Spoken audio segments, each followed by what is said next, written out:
ॐ नमः सिद्धेभ्यः। ॐ नमः सिद्धेभ्यः। ॐ नमः सिद्धेभ्यः। ओंकारं बिन्दुसंयुक्तं नित्यं ध्यायन्ति योगिनः कामदं मोक्षदं चैव ओंकाराय नमो नमः। मंगलं भगवान् वीरो मंगलं गौतमो गणी मंगलं कुन्दकुन्दाद्यो जैनधर्मोऽस्तु मंगलम्। अज्ञानतिमिरान्धानां ज्ञानाञ्जनशलाकयः चक्षुरुन्मीलितं येन तस्मै श्रीगुरुवे नमः। मुक्तामुक्तैकरूपो यः कर्मभिः संविदादिभिः अक्षयं परमात्मानं ज्ञानमूर्तिर्नमामि तम्।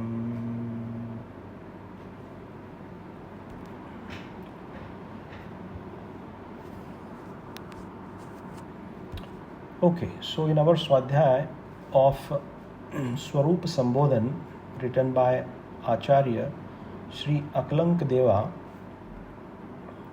in the last session we covered Shlok number 2, right? And in Shlok number 2, Acharya had given or distinguished or characterized the nature of the soul through 9 characteristics or 9 attributes. Those 9 attributes, I think we covered 3 of them last time. Atma is with consciousness, that is a Chetana, which is the Upayoga, is one. Soul is also a causal entity, कारण रूप आत्मा. आत्मा कार्य रूप भी होता है. Atma also bears the results and the effects of the cause. So cause and effect relationship both take place within the soul and it is bearer of the both. So these are the 3 characteristics we had covered last time. In this session we will cover the remaining ones. The next one is what is stated in the shlok itself as grahyo grahya nadyantah. आत्मा कैसी है? तो आचार्य देव यहाँ अनेकांतात्मक वाणी का प्रयोग करते हुए एक ही वस्तु में परस्पर विद्यमान गुण जो होते हैं उन गुणों को दिखाते हुए आत्मा की निष्पत्ति कर रहे हैं, है ना. अपन ये सुन के आए हुए थे. तो उसके अंदर अगला स्वरूप जो यहाँ पे आचार्य देव ने प्रस्तुत किया हुआ है या फिर जो कैरेक्टरिस्टिक्स बताया है, एट्रीब्यूट बताया है, वो है आत्मा यो ग्राह्यो ग्राह्या न्याद्यन्तः. अर्थात आत्मा ग्राह्य स्वरूप है और अग्राह्य रूप है. तो देखो ये परस्पर विरुद्ध गुण हो गए. एक जगह बोल रहे हैं आत्मा ग्राह्य है और दूसरी जगह बोल रहे हैं आत्मा अग्राह्य है. तो इसके संधि विशेष से शब्द यहाँ बनता है ग्राह्यो ग्राह्या, अर्थात आत्मा ग्राह्य रूप अर्थात आत्मा अग्राह्य रूप. ये दोनों भी जो गुण हैं वह गुण आत्मा के भीतर एट्रीब्यूट जो है वह विद्यमान एक समय के भीतर ही पाया जाता है, ऐसा यहाँ कथन कर रहे हैं. जैसे पूर्व के श्लोक में कथन करके आए थे कि यह आत्मा कैसी है, तो कहते हैं मुक्त और अमुक्त दोनों भी हैं. परस्पर विरुद्ध वहाँ पे गुणधर्म दिखा दिया. वैसे अब इस श्लोक के भीतर कैसे कह रहे हैं आत्मा कैसी है? ग्राह्य रूप है और अग्राह्य रूप है ना। तो इसी के साथ में और कैसा है आत्मा? तो कहते हैं अनादि अनंत, अनादि रूप है और अनंत रूप है आत्मा। हाँ, तो ग्राह्य रूप, अग्राह्य रूप, अनादि अनंत, और कैसे हैं? फिर कहते हैं स्थित्युत्पत्ति व्ययात्मकः, अर्थात स्थिति, स्थिति यानी ड्यूरेशन नहीं लेना है, यानी स्थिति का अर्थ है उसका वहाँ ओरिजिन ये होना, परमानेंस होना, द क्वालिटी ऑफ स्टेइंग और being permanent, that is called स्थिति। फिर कहते हैं उत्पत्ति, उत्पत्ति अर्थात ओरिजिनेशन, और व्ययात्मकः, व्ययात्मकः, व्यय अर्थात डिके, एक्सटिंग्विशमेंट। तो यहाँ पे कह रहे हैं आत्मा कैसी है? तो स्थिति, उत्पत्ति और व्यय, इन तीनों से सहित आत्मा है। ऐसा आत्मा का स्वरूप इस दूसरे नंबर की कारिका के भीतर आया है। पहले अपन ने क्या जाना है कि कारिका नंबर 1 से 10 तक, श्लोक नंबर 1 से 10 तक आत्मा का अनेकांतात्मक रूप से वस्तु स्वरूप प्रकट करेंगे। तो उसके अंदर जो दूसरी कारिका है, उस दूसरी कारिका के भीतर आत्मा की जो ये प्रॉपर्टीज़ हैं, एट्रीब्यूट्स हैं, ये यहाँ पे अपने को बताया जा रहे हैं। ठीक है, अब इसके भीतर अपन देखते हैं आत्मा ग्राह्य स्वरूप है। तो इसका अर्थ अपन यहाँ पे क्या करेंगे? ग्राह्य रूप मतलब क्या और अग्राह्य रूप मतलब क्या, है ना, क्योंकि दोनों ही यहाँ पे गुण जो हैं वे विद्यमान हैं, ऐसा यहाँ पे बता रहे हैं। हाँ, तो ग्राह्य मतलब क्या? ग्राह्य का अर्थ होता है जो ग्रहण करने योग्य है, one that is worthy of acceptance, one that is worthy of welcoming, जिसको ग्रहण किया जा सके वह ग्राह्य है, और जिसको ग्रहण नहीं किया जा सके वह अग्राह्य है। ऐसा शब्दों का यहाँ पे अर्थ होता है। आत्मा ग्राह्य रूप और अग्राह्य रूप दोनों भी हैं। तो देखो पहले क्या कहा था, अनेकांतात्मक दृष्टिकोण के भीतर we might feel that opposite statements are being played that are against one another, but the way to reconcile these statements is to use syadvad, is to use the point of view from which it is stated। नय और प्रमाण के द्वारा जो भी विरोधाभास अपने को प्राप्त होता है वह विरोधाभास समाप्त हो जाता है। ये जैन दर्शन का बहुत महत्वपूर्ण बिंदु है। जैसे हमने कहा कि अमुक व्यक्ति, जैसे मुझे ही ले लो, तो मैं किसी का पिता हूँ, साथ में मैं किसी का पुत्र हूँ, मैं किसी का मामा हूँ, मैं किसी का चचा हूँ। तो एक ही द्रव्य के भीतर ये सारे ही गुणधर्म घटित होते हैं, और ऐसा घटित होते हुए भी क्या विरोध को प्राप्त नहीं होते? वो अविरोध रूप से वस्तु के भीतर विद्यमान रहते हैं। तो यही विद्यमानता जो है आचार्य देव ग्राह्य और अग्राह्य लक्षणों से प्रस्तुत कर रहे हैं। तो कोई चीज़ अगर ग्रहण करने योग्य है, उसके साथ कई चीज़ ऐसी भी है जो ग्रहण करने योग्य नहीं है। तो ऐसा कोई बोल नहीं सकता कि आपने ऐसा कैसे बोल दिया कि ग्राह्य भी हो गया और अग्राह्य भी हो गया, दोनों एक साथ कैसे रह सकते हैं? तो दोनों एक साथ इस रूप से रह सकते हैं कि जिस नय को मुख्य करके या फिर जिस चीज़ को मुख्य करके कथन किया जा रहा है, वह कथन की अपेक्षा से वह जो बताया जा रहा है वह सत्य है। ऐसा यहाँ अपने को समझना योग्य है। तो अब अपन सोचते हैं कि आत्मा जो है वह ग्रहण करने योग्य है। अब ग्रहण करने योग्य क्या है? तो देखो, the soul entity is endowed with inalienable qualities and the characteristics. Those are, you may have heard and you may have read, दर्शन, ज्ञान, चारित्र, सुख, वीर्य, क्षमा, मार्दव, आर्जव, ऐसे आदि अनेक गुणों से सहित आत्मा होती है। आत्मा का यह स्वभाव भाव है। तो इन स्वभाव भावों से आत्मा हमेशा ही रहता है। तो इस अपेक्षा से जब अपन देखते हैं, when we look at this from the innate qualities of the soul, then we can say that these attributes, these qualities never leave the आत्मा। या फिर दूसरी भाषा में कहो कि आत्मा जो है ये इन ग्रहों को ग्रहण करने योग्य है, मतलब ये ग्रहण करती हैं, इनको छोड़ती नहीं है कभी। एक तो ये अर्थ हुआ।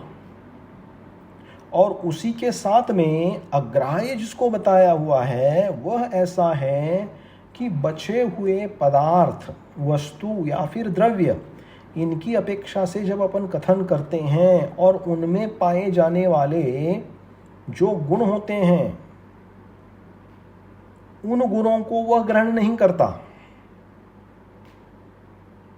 जो वस्तु है वह वस्तु अपने ही गुणों का स्वीकार करेगी। परद्रव्य के वस्तुओं को स्वीकार करना जैन दर्शन के भीतर मान्य नहीं है।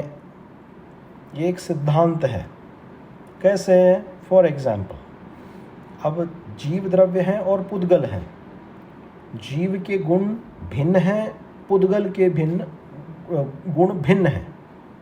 तो आत्मा जो है अपने ही गुणों की अपेक्षा से ग्राह्य योग्य है, ग्राह्य करने योग्य है।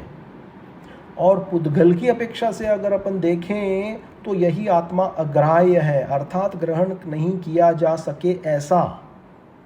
ऐसा क्यों? क्योंकि देखिए पुद्गल के क्या गुण बताए हैं, कौन बताएगा क्या? पुद्गल के भीतर जो गुण विद्यमान होते हैं उन गुणों को क्या कहा हुआ है?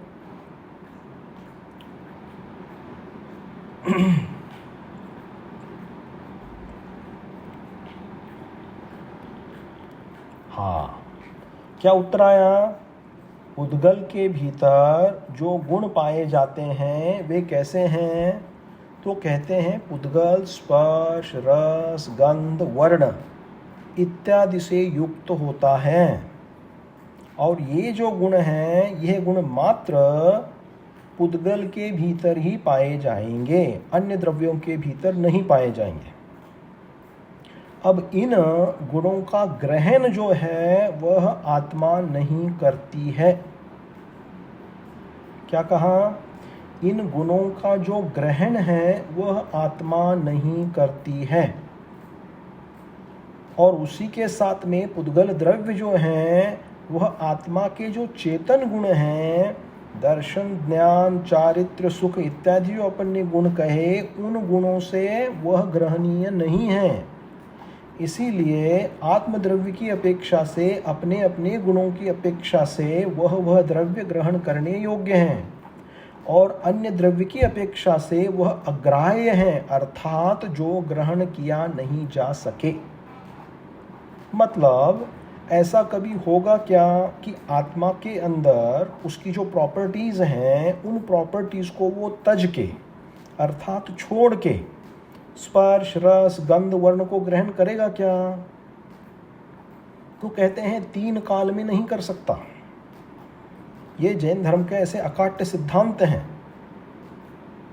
जो जीवों के भीतर, द्रव्यों के भीतर जो सामान्य गुण कहे हुए हैं, उन सामान्य गुणों में एक गुण है अलघु लघु गुण। उस अगुरु लघु गुण की ऐसी शक्ति है कि एक द्रव्य दूसरे द्रव्य रूप नहीं हो सकता। यह नियम है। This is the universal law of Jain philosophy, Jain दर्शन। और उसके कारण से फिर यहाँ कहा जाएगा कि जो पुद्गल जो है वह चेतन गुणों का स्वीकार नहीं कर सकता और चेतन जीवराज जो है वह स्पर्श, रस, गंध, वर्णादि कभी नहीं हो सकता। इसीलिए ग्राह्यपना और अग्राह्यपना दोनों के भीतर भी विद्यमान रूप से पाया जाता है। यह एक अर्थ हुआ। दूसरा अर्थ क्या लेना है? तो दूसरा अर्थ को समझने के लिए अपने को समाधि तंत्र नाम का जो ग्रंथ है आचार्य पूज्यपाद देव ने लिखा हुआ, जिसका इंग्लिश ट्रांसलेशन करने का सौभाग्य मुझे प्राप्त हुआ था जब कोरोना था ना, पेंडेमिक के समय पे, तो उस ग्रंथ का अपन ने यहाँ पे ये किया हुआ था, पब्लिश करके उसका अनावरण अपन ने किया हुआ था। तो उस ग्रंथ के अंदर एक कारिका आती है कि आत्मा कैसी है, वहाँ पे आचार्य पूज्यपाद देव अध्यात्म की अपेक्षा से समझाते हैं। तो उसके भीतर भी जो उन्होंने बात करी है वह क्या करी हुई है कि आत्मा जो है वह गृह्यम न गृह्णाति गृहीतम नापि मुंचति। वहाँ एक श्लोक लिखा हुआ है, उस श्लोक के भीतर आचार्य देव कहते हैं, one that is worthy of acceptance I as a soul accept, I welcome, and one that is not worthy of acceptance I abdicate, I leave.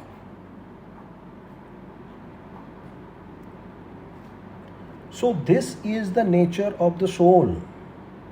तो इसके भीतर क्या कहा कि मैं संवेदन, अपने ही स्वसंवेदन से युक्त होने वाला, जानाति सर्वथा सर्वम तत्संवेद्यस्म्यहम्, अहम रूप यानी मैं रूप कौन हूँ, तो सर्वरूपी जानने वाला जो मैं हूँ, ऐसा स्वसंवेदन ज्ञानी जीवात्मा मैं कैसा हूँ। तो यहाँ पे कह दिया है ग्रहितम नापि मुंचति, जिनको ग्रहण करना है मैं उसको छोड़ता नहीं हूँ, और जो मेरा नहीं है मैं उसका स्वीकार नहीं करता। अब मेरा जो नहीं है उसको मैं स्वीकार नहीं करता, अर्थात क्या हो गया, अग्राह्य लक्षण हो गया यहाँ पे श्लोक नंबर 2 में, है ना। और जो मेरा है उसको मैं छोड़ता नहीं, उसका क्या हो गया अर्थ, ग्राह्य रूप लक्षण हो गया। तो आत्मा जो है वह ग्राह्य रूप और अग्राह्य रूप दोनों भी एक साथ हैं। इसको और एक दृष्टि से भी समझाया गया है। वह दृष्टि क्या है, तो कहते हैं आत्मा का जो स्वभाव भाव है, आत्मा जो है, यह है कारिका आचार्य कुंद देव की जो वांग्मय है, अर्थात जो शास्त्र हैं, उन सभी शास्त्रों के भीतर यह कारिका आई हुई है। और उसमें भी उन्होंने आत्मा का स्वरूप प्रस्तुत किया हुआ है। बहुत सुंदर कारिका है। अरसम रूवम गंधम अवत्तम चेदना गुण समत्तम जान अलिंग गहणम। वहां पे भी क्या कह रहे हैं, जान अलिंग ग्रहणम, अर्थात आत्मा कैसी है, तो आत्मा कह रहे हैं अलिंग ग्राही है। समय सार के भीतर जो 47 शक्तियां हैं उसके भीतर ये एक शक्ति बताई हुई है। तो आत्मा का स्वभाव वहां पे कहा कि आत्मा अलिंग ग्राही है। तो अलिंग ग्राहीयत का अर्थ क्या है, तो उसके लिए अपने को समझना पड़ेगा कि देखो लिंग शब्द के अनेक अर्थ होते हैं। संस्कृत भाषा ऐसी है, उत्कृष्ट भाषा, एक ही भाषा एक ही शब्द के अनेक अर्थ उत्पन्न होते हैं। तो कौन सा अर्थ अपने को ग्रहण करना चाहिए, लेना चाहिए, इसका विवेक होना चाहिए। तो यहाँ पे आत्मा को अलिंगग्राही कहा, मतलब आत्मा जो है वो लिंगों से ग्रहण करने योग्य नहीं है। लिंग का अर्थ क्या लेना, लिंग का अर्थ लेना 5 इंद्रिय रूपी व्यापार, अर्थात यानी स्पर्श, मन, स्पर्श, रस, गंध, वर्ण, जो पुद्गलों के वस्तु स्वरूप है, पुद्गलों का धर्म है, और अपने जो 5 इंद्रियां हैं, है ना, इन 5 इंद्रियों के द्वारा, अर्थात स्पर्श, रस, गंध, वर्ण और चक्षु, इन सभी के द्वारा आत्मा अग्राह्य है। आत्मा इनसे ग्रहण नहीं होती है। अब आप पूछो कि आत्मा इनसे ग्रहण क्यों नहीं होती है भाई, ऐसा क्यों कह दिया? क्योंकि इंद्रियों के विषय में जानने का काम जो होता है वह रूपी पदार्थों का होता है। तत्वार्थ सूत्र जी के भीतर आया है। तो आत्मा तो अरूपी है, आत्मा तो रूपी नहीं है। तो रूपी अरूपी से, अरूपी रूपी से कैसे ग्रहण में आएगा? कदापि नहीं आ सकता। तो आत्मा को कैसे जाने? तो कहते हैं आत्मा यह अनुभव का विषय है, संवेदन का विषय है, स्व संवेदन का विषय है। इस स्व संवेदन के माध्यम से आत्मा की तथा युक्ति से यानी प्रमाण से, नय से, न्याय से आत्मा की सिद्धि की गई हुई है। इसीलिए आत्मा जो है वह अनुभवगम्य वस्तु है, वह अलिंगग्राही है, अर्थात इंद्रियों से उसका ग्रहण नहीं हो सकता। ऐसा भी यहाँ पे अपन इसको जान सकते हैं। तो इस प्रकार से आत्मा को यहाँ क्या कहा? ग्राह्य रूप कहा और साथ में अग्राह्य रूप भी कहा हुआ है ना? तो समझ में आ रहा है क्या जो व्याख्या चल रही है? किसी को कोई प्रश्न है, कोई जिज्ञासा है? हाँ हाँ हाँ।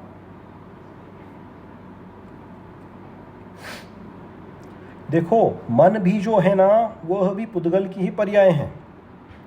पांचों इंद्रियों में मन को अलग रखा हुआ है। जब अपन 5 इंद्रियां बोलते हैं तो अपने को दिखने में, अनुभव में आने वाली 5 इंद्रियों को ही ग्रहण करना।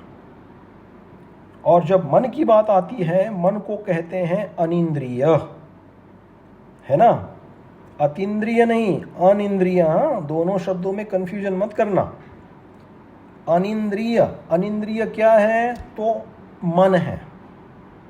तो मन क्या है? मन भी पुद्गल की ही पर्याय है। तो ये जो हैं इनके द्वारा आत्मा को जो है आत्मा ग्रहण करने में योग्य में नहीं आती है। लेकिन जब ध्यानावस्था के काल में आत्मा के प्रति जो है आगम के भीतर जो उपदेश प्राप्त होता है, आत्मा का स्वरूप है, उसका आलंबन लेके जब ध्यान किया जाता है तो आचार्य कहते हैं, जैन आगम कहता है, वह क्या है? वह स्वसंवेदन का विषय है। It is a experiential process. और वो एक्सपीरियंशियल प्रोसेस जो है वह आत्मा से ही ग्राह्य होगा, ऐसा समझना।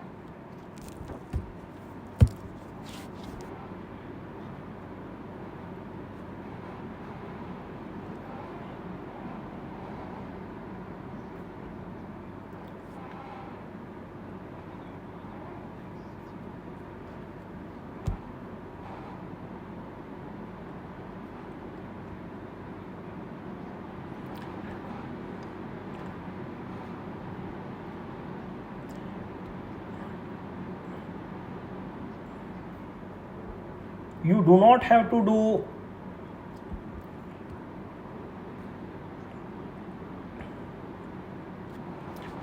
see in the materialistic form or the normal sense of understanding. See, in order to experience something, first you have to know the knowledge around it, the nature around it, the process, the description. When you know all of this put together and when you go through a consistent application of these principles through a proper process, then one can realize something. So that is a very different discussion. So for us, in order to understand this, what are we trying to understand? We are trying to understand the nature of soul. So key takeaway for the nature of the soul is, it is such an entity. That entity cannot be experienced by the application of tools that are only meant to investigate the external world or the external things. From that it is not possible, but from the other means it is possible, and that process is different. ऐसा इसको समझना है। हाँ,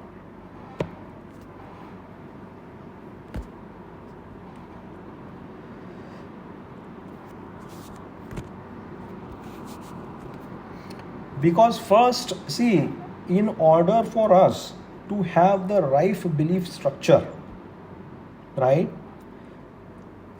In order to develop and have a right belief structure, it has to be preceded by some form of knowledge.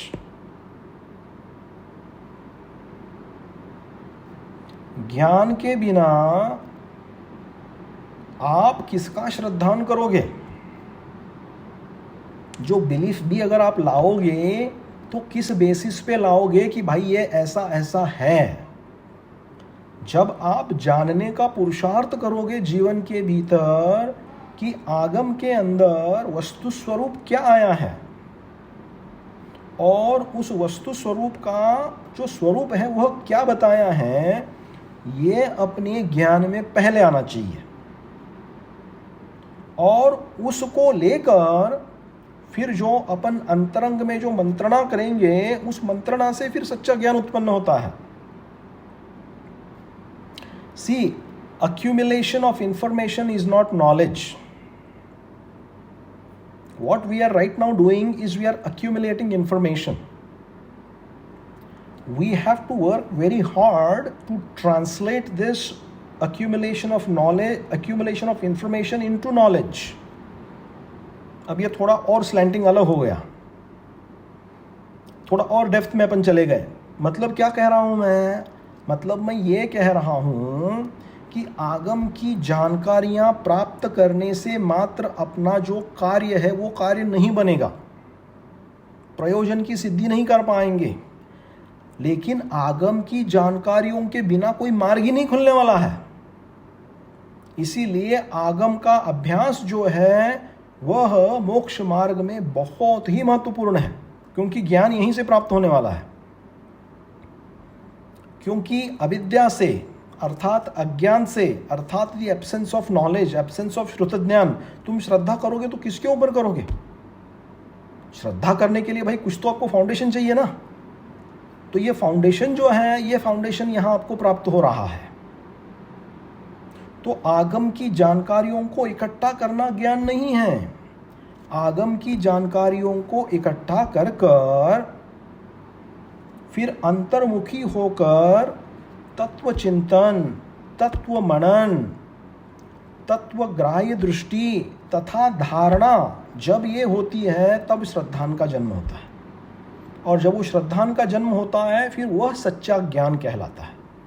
थोड़ा depth में चले जाओ तो बोलने के लिए बोलचाल की भाषा में ये भी नॉलेज ही है। ये नॉलेज नहीं है ऐसा अपन नहीं बोल सकते। बोलचाल की भाषा में बोल सकते हैं कि ये भी नॉलेज है अपना।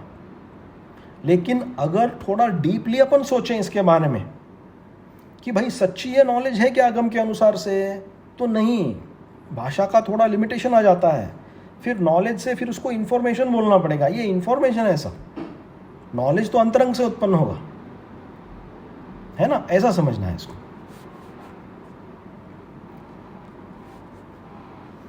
देखो ये जो ग्रंथ है ना, ये ग्रंथ मैंने इसीलिए लिया। दूसरा एक ग्रंथ और एक था आलाप पद्धति, वो इससे भी डिफ़िकल्ट है एक्चुअली लेने के लिए। तो I don't know people's appetite how that would go, इसीलिए मैंने इस ग्रंथ को चुना। और ये काफ़ी मतलब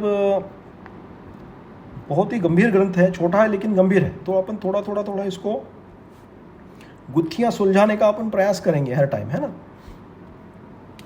तो चलिए, तो अपन ने क्या समझा कि आत्मा का एट्रीब्यूट कैसा है? तो ग्राह्य रूप है और अग्राह्य रूप दोनों भी हैं। और आत्मा एक्चुअली कैसी है? आचार्य कुंद देव ने कहा अलिंग ग्राही है, लिंगों के द्वारा आत्मा ग्रहणीय नहीं है। क्योंकि लिंग जो है अर्थात इंद्रिया जो है मात्र वो रूपी पदार्थ को ही जानते हैं, है ना? तो आगे फिर क्या कहा? आत्मा कैसी है? ग्राह्यो ग्राह्या नाद्यंत, अनादि अनंत, अनादि है। देखो और एक स्वरूप यहाँ बता दिया, अनादि। अब आप बोलोगे भाई ये सब लिखने की क्या ज़रूरत है? यहाँ पे लिखने की ज़रूरत पूर्व में भी अपन ने बताया था कि दर्शन के क्षेत्र में अनेक प्रकार के दर्शनों की उत्पत्ति होती है और उस दर्शनों की उत्पत्ति के भीतर जो समीचीन मत है उस समीचीन मत का व्यवस्थित रूप से बताने के लिए, उसका संरक्षण करने के लिए, वृद्धि करने के लिए ये सारी बातें बताई गई है। अब क्या कहा? अब कहा कि आत्मा अनादि है। अब अनादि का अर्थ क्या होता है? आत्मा is there from beginningless time. अनादि का अर्थ होता है बिगिनिंगलेस। आत्मा is without a beginning and also an end. आत्मा का स्वरूप तो ये है। तो प्रश्न आया फिर आप ऐसा कैसा कह सकते हो कि आत्मा अनादि है? तो देखो, यहां से तर्क दृष्टि से यह समझाया जा सकता है कि जब जो भी जीवराज इस सारे ब्रह्मांड के भीतर अवस्थित हैं, इसको किसी ने उत्पन्न नहीं किया है।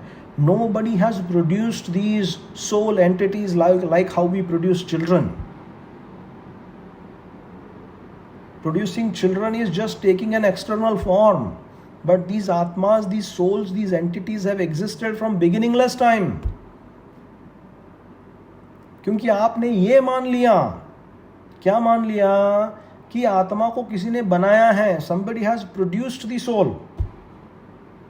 तो प्रश्न उत्पन्न होगा, जिसने आत्मा को बनाया है उसको किसने बनाया? प्रश्न समझ में आया क्या? अगर हम कहते हैं हम किसी का रूप हैं, अगर हमको किसी ने बनाया है, तो प्रश्न ये पहला उत्पन्न होगा कि भाई जिसने इसको बनाया है उसको किसने बनाया? फिर प्रश्न आएगा कि कोई उत्तर आ गया, नहीं नहीं अमुक अमुक ने उसने बना दिया है। चलो ठीक है, वो मान लिया। फिर प्रश्न आ गया कि उसने जिसको अमुक अमुक ने बनाया है, उस अमुक अमुक में और किसने बनाया? You see the logical fallacy in the argument here. This leads to abstract thinking, this leads to abstractness, this leads to no proper solution. तो यहाँ पे सिद्धांतिक रूप से यह प्रस्तुतिकरण किया हुआ है कि आत्माएं कैसी हैं? आत्माएं अनादि निधन हैं। यानी ऐसा कोई समय नहीं आया है जिस समय के भीतर ऐसा सोच लिया और कह दिया चलो अब इन आत्माओं को अपन उत्पन्न करते हैं, सभी आत्माएं उत्पन्न हो गई। ना ना ना ना ना, आत्मा तो अनादि काल से विद्यमान है। हम क्या कहते हैं? आत्मा अनादि काल से संसारबद्ध अवस्था में है। तो अनादि काल मतलब क्या? फ्रॉम द बिगिनिंगलेस टाइम, जिसकी आदि नहीं है वो अनादि। आदि मतलब क्या? आदि का अर्थ होता है शुरुआत, आदि का अर्थ होता है बिगिनिंग। आदि का एक अर्थ ये भी होता है कि फर्स्ट, उसको भी आदि कहते हैं। देखो संस्कृत के बहुत अनेक अर्थ बन जाते हैं। तो आदि जिसकी नहीं है वह अनादि। यानी मतलब क्या? One who is without beginning, meaning that one who has always existed. तो किसी ने इसको बनाया नहीं है और कोई इसको समाप्त भी नहीं कर सकता। अब ऐसा क्यों लिखे यहाँ पे?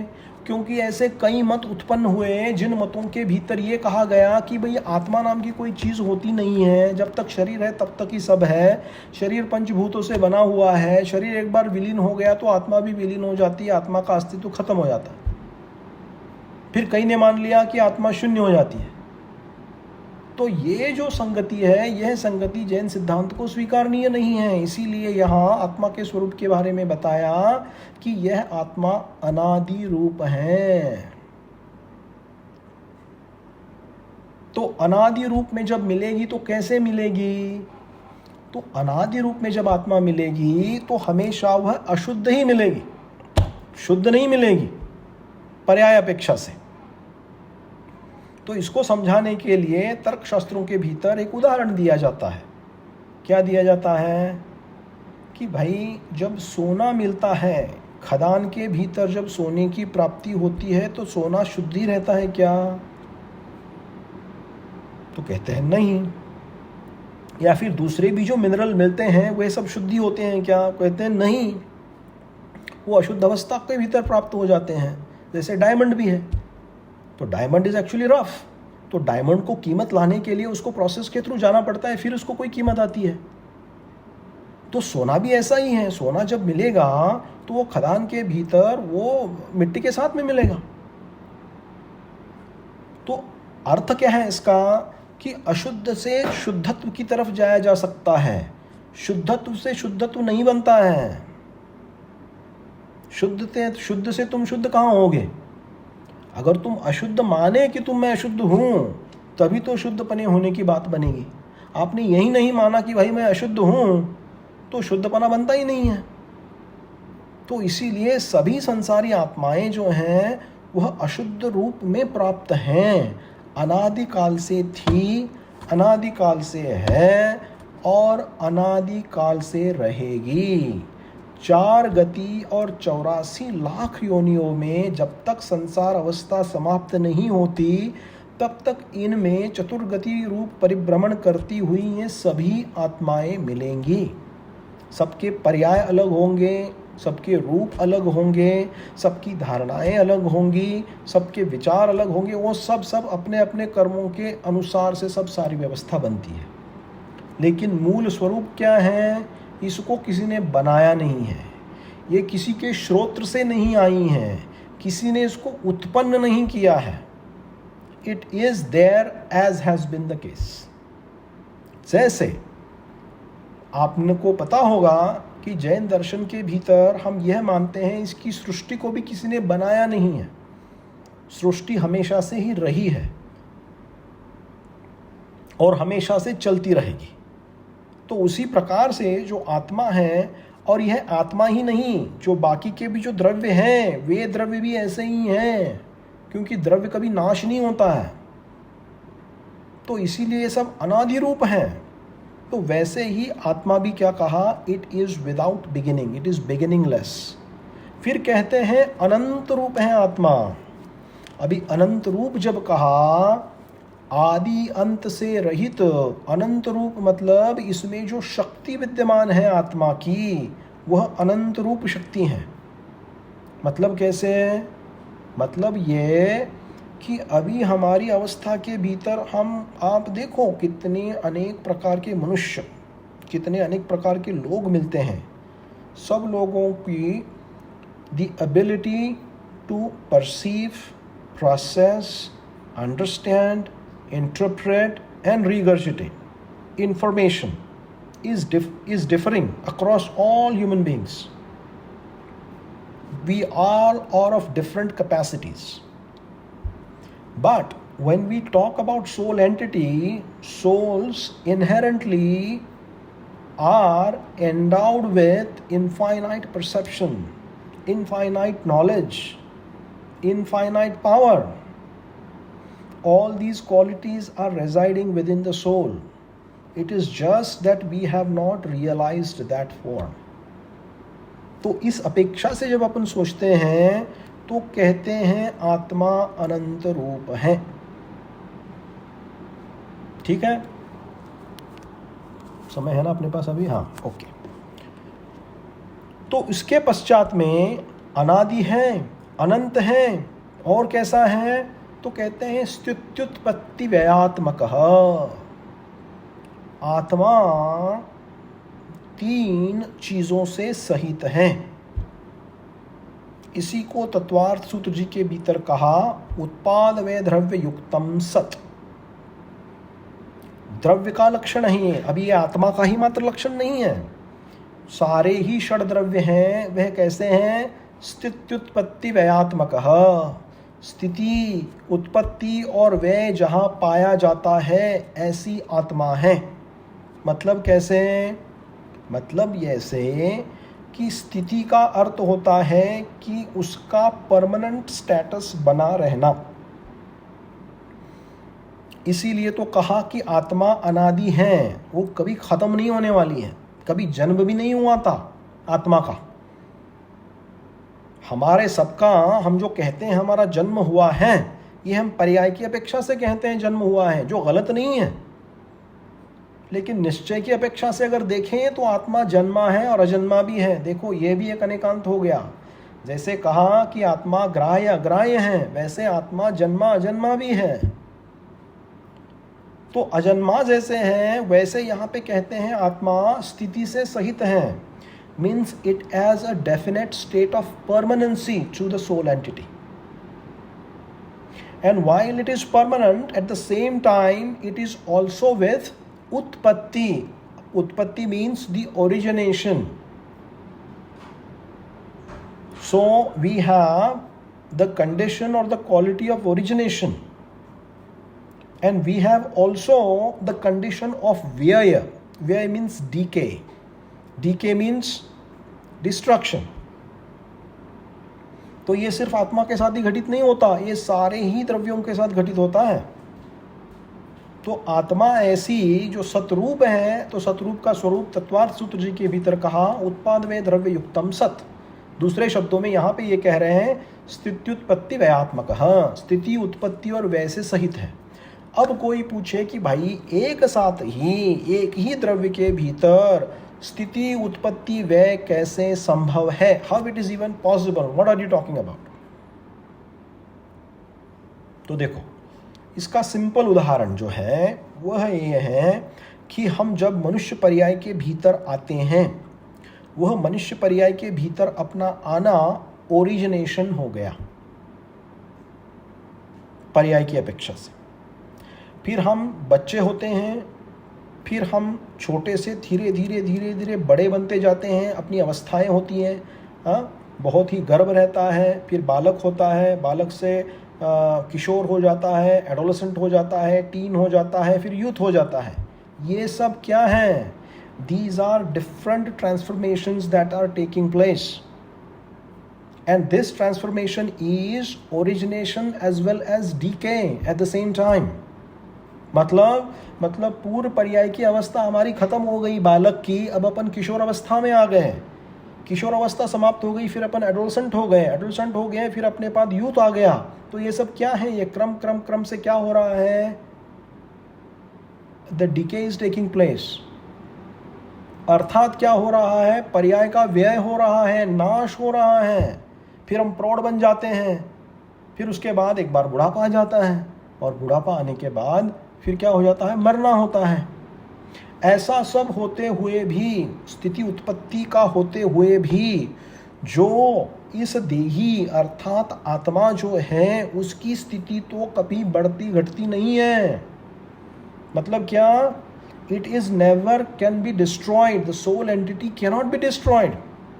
मरने के बाद भी तो आत्मा का अस्तित्व है, तो इस अपेक्षा से उसकी स्थिति बनी हुई है। और एक जो उदाहरण आगम के भीतर मिलता है, दूसरा उदाहरण दूसरे तरीके से अपन समझते हैं। दूसरे तरीके से ऐसा समझो कि किसी राज दरबार के भीतर बहुत बड़ा क्या है? एक कलश है, सोने का कलश। और इस सोने के कलश को जो राजकुमार जो है, वो राजकुमार बहुत बड़ी अपनी अंगूठी बनाना चाहता है, लेकिन उस सोने के कलश को लोगों को, राजकुमारी की इच्छा यह हो जाती है कि बहुत बड़ा सुंदर हार बनाए। तो देखो, राजा जो है वह अपनी बेटी की बात मानकर उस कलश को मुड़वा कर उसको हार बना देता है। तो हार बना दे से राजकुमार क्या हो गया? थोड़ा दुखी हो गया कि मुझे अंगूठी प्राप्त नहीं हुई, लेकिन राजकुमारी खुश हो गई कि उसको हार मिल गया सोने का। तो देखो, पहले जो कलश की पर्याय थी वो पर्याय नष्ट हो गई, उस पर्याय से दूसरी पर्याय जो उत्पन्न हो गई वह हो गई सोने का हार। तो सोने का हार से वह खुश हो गए। कौन? राजकुमारी खुश हो गई। और इन सभी चीजों के भीतर जब परिणति हो रही थी, तभी जो द्रव्य, जो परिणमनशील था द्रव्य, the entity that was going through a state of transformation that remained as is, उसको कलश कहो, अंगूठी कहो, या फिर उसको तुम गले का हार कहो, है क्या आखिर में वो? तो आचार्य देव कहते हैं वो सोना ही है। तो सोने का तो स्वरूप का मतलब देखना बदल गया, लेकिन सोना सोना ही है। अर्थात उसका जो द्रव्य गुण है, वह द्रव्य गुण वहां मेंटेन रहा। तो राजा के लिए कोई बात फर्क नहीं पड़ी, पहले भी सोना था, अभी भी सोना है, मात्र उसका रूप बदल गया है। ठीक इसी प्रकार से यह जो तर्क दिया आपको समझाने के लिए, यह तर्क आपको 6 द्रव्यों के भीतर लगाना है। तो इसको आप फिट करके लोगे तो आप कभी स्वरूप की व्याख्या, मतलब जीव द्रव्य की और सभी की व्याख्या आप कभी नहीं भूल पाओगे। और अपने को पता रहेगा कि भाई नाश होते हुए भी मैं विनाश को प्राप्त नहीं होता हूँ, और विनाश को प्राप्त होते हुए भी मेरी अवस्था ऐसी बनी हुई है कि किसी नई अवस्था के भीतर मैं वापस उत्पन्न होता हूँ। तो जो द्रवता है वह द्रव्य है, वो द्रव्यत्व गुण है सभी द्रव्यों का। इस द्रव्यत्व गुण के आधार से ये सब चीज़ें बनती हैं। तो इस प्रकार से आत्मा का जो स्वरूप यहाँ प्रस्तुत किया गया, तो वह कहा स्थित्युत्पत्ति व्ययात्मक, अर्थात स्थिति, उत्पत्ति और व्यय इन तीनों से सहित जब होते हैं तभी यहाँ कह दिया कि वह आत्मतत्व है इस कॉन्टेक्स्ट में। और जब अपन द्रव्य की बात करते हैं, सभी द्रव्यों के भीतर भी यही पाया जाता है, ऐसा समझना है अपने को, है ना। तो देखो इस प्रकार से अपन ने आज यहाँ पे आत्मा के जो दूसरे प्रॉपर्टीज़ है उनका अपन ने स्वाध्याय यहाँ पे किया। स्थिति, उत्पत्ति, व्यय, इसी को सत्पना कहा है, सत्पने को ही द्रव्य कहा हुआ है।